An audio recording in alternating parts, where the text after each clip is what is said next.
Welcome to Antitrust Code by Concurrences. Concurrences is the leading antitrust database with over 40,000 articles on competition law. Concurrences is also the largest network of antitrust experts, with lawyers, economists, enforcers, and academics in 85 countries. By listening to this podcast, you will learn the fundamentals of competition law and hear about the latest antitrust news. Thanks to our guests, the best experts in the antitrust world. Hello, everyone. Thank you for watching this today. Hopefully, it's going to be informative about the innovation paradox in merger control book that I wrote, and Professor Frédéric Jenny was so kind to also provide a forward to.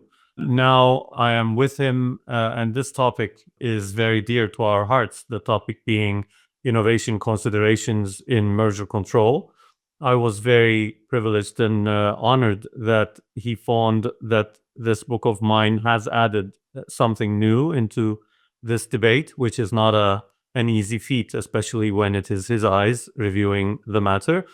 And what I tried to do in the Innovation Paradox in Merger Control book that is published by Concurrences was to both provide the underpinnings of the concept of innovation and how it evolved into its perception of today, why it is critical from an economic growth perspective, why it could be considered the true engine of economic growth, and therefore it's linked with dynamic efficiencies, and then a dive into all of the cases in the EU and vis-a-vis the CMA in the UK and the FTC and the Department of Justice in the United States that are discussing any element of innovation, basically.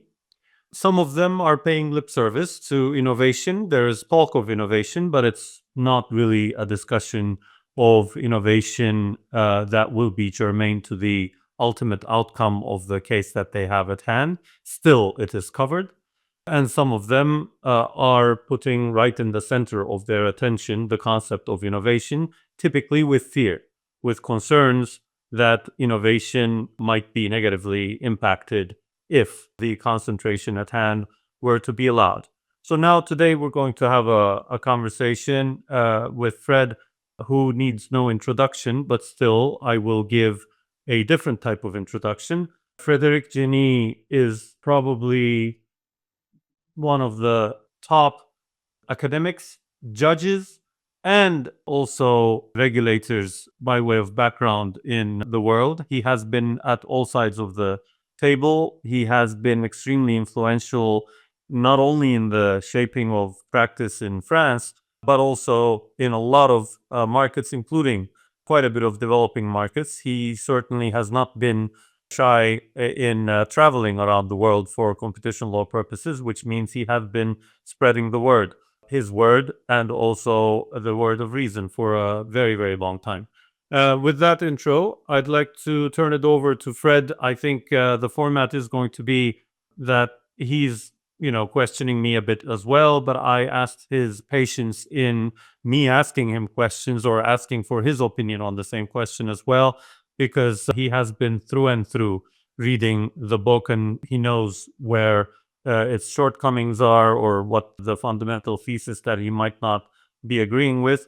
But most importantly, he is the lead figure in this particular field, so it would be a pity for me to turn this into a shameless advertisement of the book only while we have him. So over to you, Fred. Well, thank you very much, Gönenç, for inviting me to discuss your book, The Innovation Paradox in Merger Control. And this is a book that I was very interested in reading, A, because I think innovation is indeed important, as you say, and B, because it's a very thorough analysis of the issues, and in particular, as you mentioned, the studying of more than 70 cases which have been dealt with by the competition authorities in the US, the UK, and the EU is very informative and leads to very interesting questions. So I would like to start maybe my questioning by asking you one question. You observe in your book the fact that for a long time, in fact, competition authorities have not been all that interested in the issue of innovation. But you also remark that, and this is the reason for the book, in fact, the fact that innovation has become front and center in many economic analysis or competition analysis. And I wanted to ask you, why do you think that there's this move towards taking more into consideration innovation than used to be the case? Is it that the goals of competition laws have changed? Is it that the mood of governments have changed? I mean, what do you attribute this new interest for innovation to? I think part of it is the markets moving in that direction. So when I started practicing competition law some 25 years ago, which is not an impressive figure for you, it was more your ready mixed concrete producer and the cement manufacturers and bread yeast and, real industry, dye stuffs, what have you.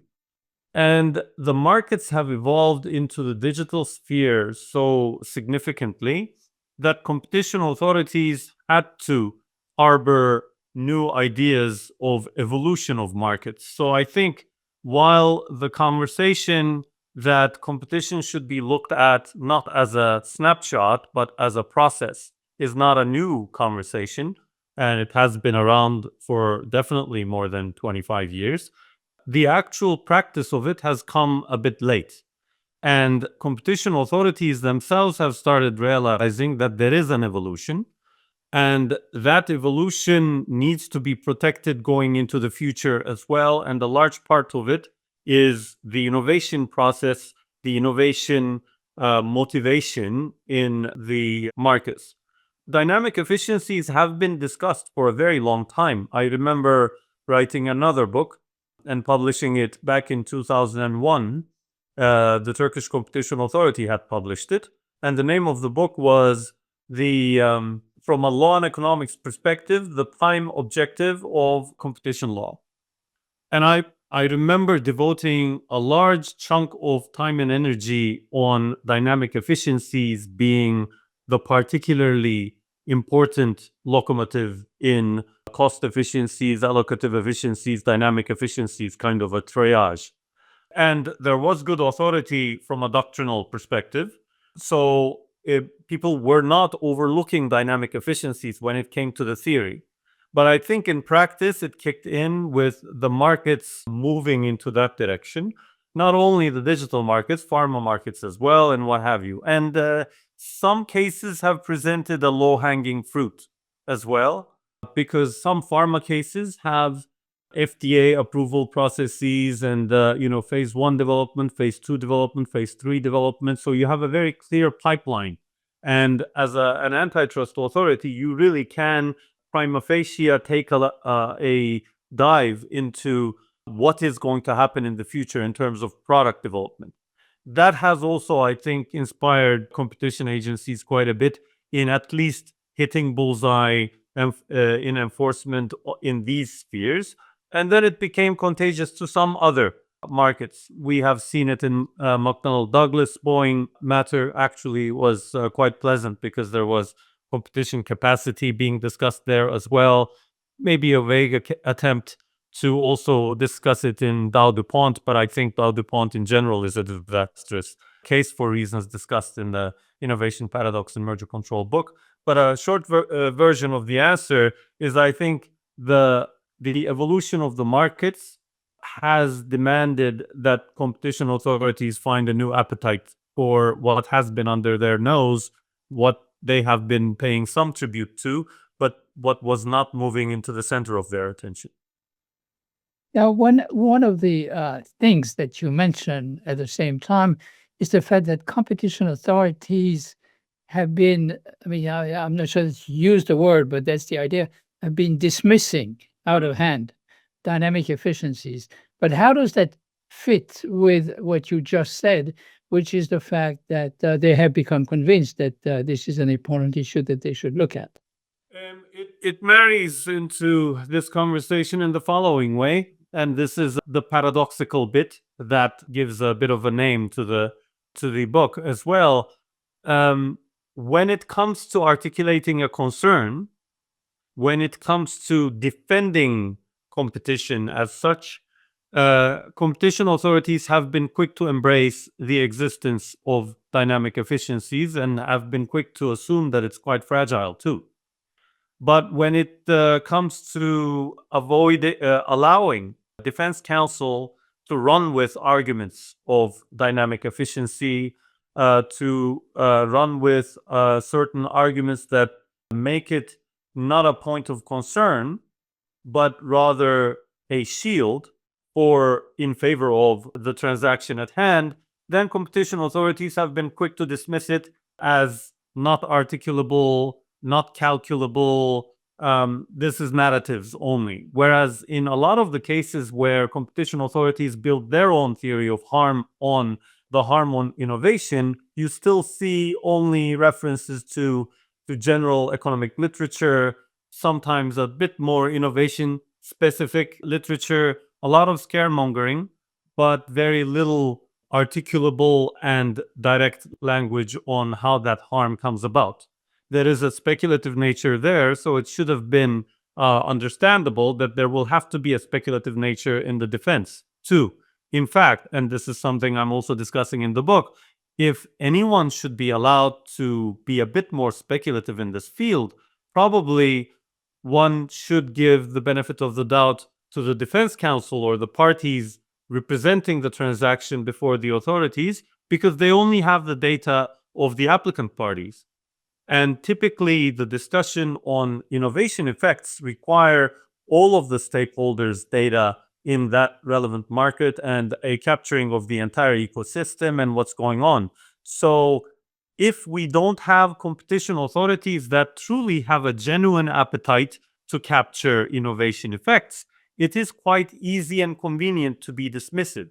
But as the book also discusses then, what happens is that you end up engaging in perverse enforcement from time to time, and you go into type 1 headers, type 2 headers very easily, because it is true that innovation as a concept is a bit mystical, which means it can harbor certain worries very easily, or it can be hijacked to any direction. There is a notion that competition authorities have pushed, the fact that the parties themselves in cases don't bring very convincing cases about innovation or about dynamic efficiencies. So what they would say is that we don't dismiss it out of hand. It's just that either the argument is not presented, or if it's presented, it is very summarily presented. And indeed, if I'm not mistaken, in your sampling of cases, in the 70 or so cases that you look at, I think that you said that in a third of the cases, there were no issue of innovation. In your sense, was it because there were no innovations involved, or was it because there was reticence to bring those issues, presumably because the competition authorities were not giving them the weight that they deserved? It could be either the latter. So I'm not excluding the possibility that there may be counsel error in some of these as well. If we're going to criticize competition agencies for not capturing innovation right, I think we cannot suddenly assume that all lawyers are fully aware of how to get the data from the client, how to understand that there is an innovation angle. The minute you go in with your memorized patterns of dealing with a merger control filing, actually you exclude innovation concerns unless there's someone at the client side who knows that this is relevant and who is really keen on flagging it. So probing it, milking it, understanding, milking in the sense that, getting the raw material from the client and understanding the true dimensions of the innovation matter in the case at hand is already a bit of a difficult matter, and one has to think outside the box. Not all counsel do that. But even in those instances where they wake up to the fact that there is an innovation angle in this, there may be a strategic call to not invoke it. I know that I'm guilty of this from time to time as well, because it does get, as I said, hijacked from time to time. and going in, you make an innovation point, and suddenly it gets recycled and processed in such a way that you have opened a whole new front of line of questioning, basically. So unless it's a very slam dunk innovation point, the same standards of proof murkiness is leading to the defense counsel sitting on innovation arguments. Because defense counsel thinks this has happened a lot in the ecosystems discussion as well. Digital platforms came up with the ecosystems vocabulary, and they were the ones that taught all of us as defense counsel and all of the antitrust regulators the existence of such a thing as an ecosystem, and how it may be impacted and everything.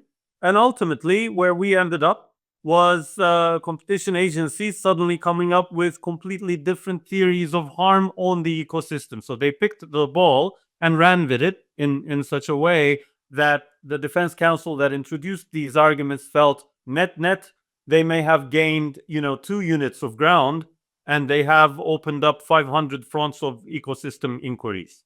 So innovation is prone to becoming that animal in the absence of two things that I argue in favor of in the book. One, a neutral starting point of review when innovation is going to be looked at, so no presumptions. And two, a case-specific articulation of a theory of harm, if there is going to be one, on innovation that is backed with a case-specific economic analysis that is making it clear that there is something here. In the absence of that, I think parties are going to feel, ours is going to be discounted anyway as a defense because it won't be found concrete enough. And yet we will have inspired them. And once they hold the mic, they get to sing whatever they want to sing. So let's not get into this debate altogether. That's, I think, happening quite a bit. So it's very dangerous for defense counsel to innovate. It is, and it is also very dangerous for, I think, the overall competition law enforcement, in the sense that then you're not getting the input that you should be getting as the enforcer. But let me ask you something. One of the assumptions in your book is that competition authorities could do a better job, and you've mentioned this. They should be more neutral, but that assumes that there is such a thing as an intellectual framework relating innovation to competition.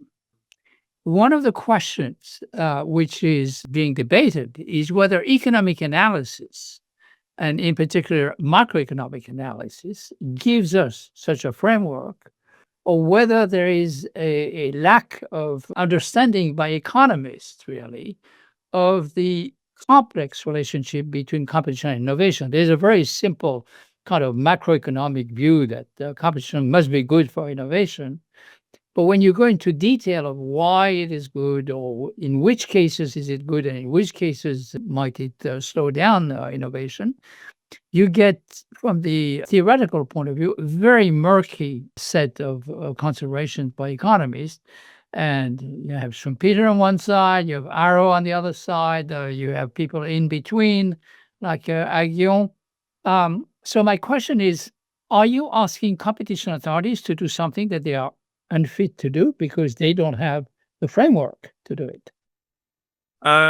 This is a spectacular question, and one that I leave open in the book purposefully, and then one I'm trying to now bridge the gap to. I had gotten to this in the book, and there was a chapter. Then it turned into a mess, that chapter, and I felt this is going to delay the book so significantly. And I was also tired of constantly updating the book, because it's like painting a moving train, on this kind of a topic. Just at the point in time when you're about to publish it, Microsoft Activision happens. So you withdraw it and you update it. Just when you're sending it Illumina Grail, that happens. So at some point, I parked this particular question. So what is the economical framework that would be more preferable? The principles are in there. What needs to be done in my thesis is in there. But now I have an article that is about to be published, written together with David Teeth. where the two of us are arguing that there should be a bit more use of the tools of the business administration side and more of complexity economics work as well, without any disrespect to the RBBs and micras and whatnots of the world that do competition economics in a certain way, because it has been done in a certain way for such a long time. There is a lack of innovation in that sphere as well, it seems. And this has to come in with defense counsel's push. I don't think competition agencies would dive into it at their own volition. This needs to be shown to the authorities. And it's not only the literature itself. It's not about, photocopying a few pages from one of those articles and, annexing it, but rather the idea that there is a whole discipline that is working on the mysterious creature that is innovation. There is a whole literature dedicated to the relationship between innovation and R&D activities and what kind of an actual structure we're looking at, depending on what market you're in. And a better understanding of this by the antitrust regulators will allow for a better tailor-made kind of approach into these matters. So at the moment, a lot of regulators are still treating it as if there is a linear relationship, a pipeline, and from one end you feed the R&D, and at some point you get some innovation from the other end of the pipeline.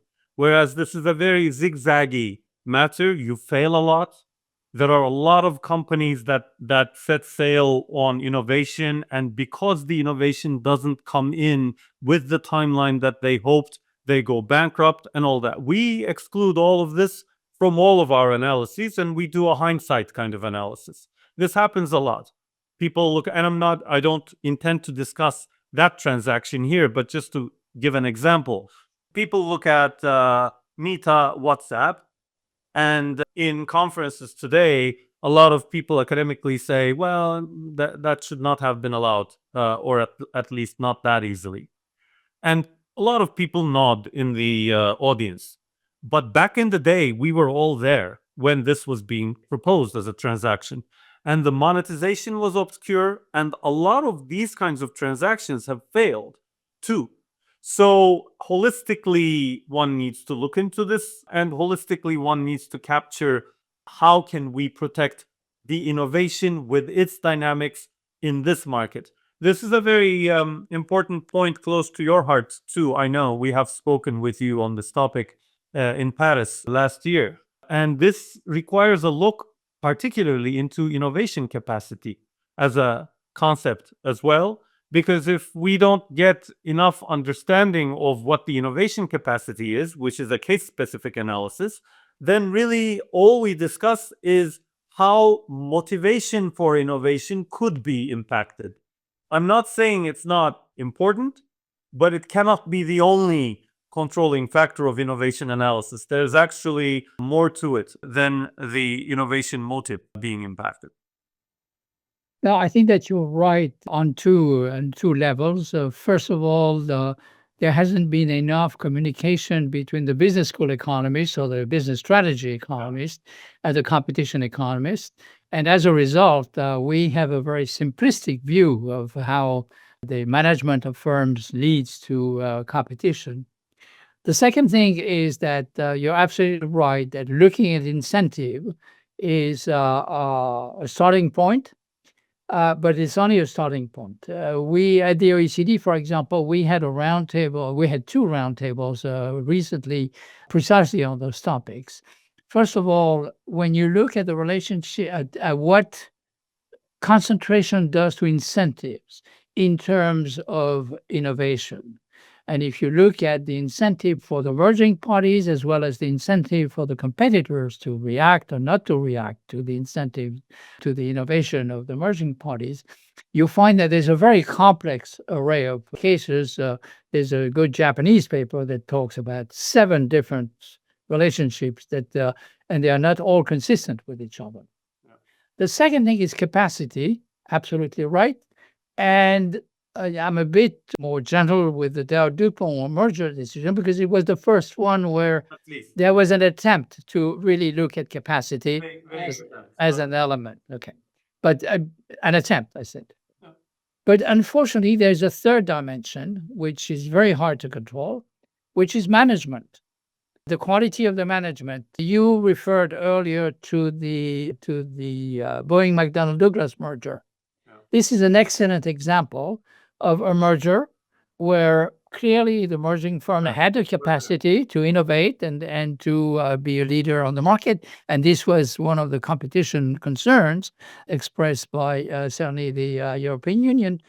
And the history as it developed showed that the management turned out to be completely incapable of bringing to the fore those innovation. And in fact, that led to some of the major difficulties that Boeing in. What is very difficult, of course, is to anticipate, because there's no reason why the skills of management or even the nature of management should not change over time. And that is one of the great difficulties of anticipating whether innovations are going to be the result of competition or not. Yes, this is perfect.